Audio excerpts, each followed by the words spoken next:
Captain Rob here again, and today we're going to talk about how to drive a wakeboarder behind the boat from the beginner level even up to the intermediate level.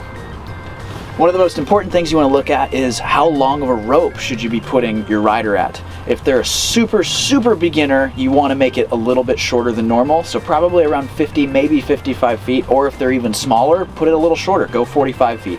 This is going to make it really comfortable for that rider to get up behind the boat, and it'll allow you to go even slower than normal. So getting into boat speed, the lighter the rider, you want them to be going a little bit slower in the beginning, right? You don't want them to be going super fast. The falls are going to be worse, and they're going to be kind of run out of the sport because of a bad fall. We don't want that. We want them to continue to grow in the wakeboarding scene. So if you have a little bit of a heavier rider, you could probably put them at 17, maybe 18 miles an hour. If they're lighter, maybe a little kid is learning for the first time, you can go somewhere between 14 and 16 miles an hour, depending on your boat as well.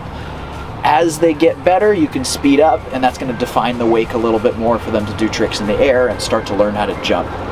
The other most important thing is physically driving them, right? We have to get them up really slow.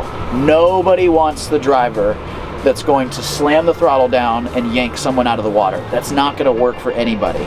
You want to get them up really slow, and if they keep their knees tucked in, that's going to bring them up on the surface really controlled and keep them really balanced over their board as they start to get up above the water.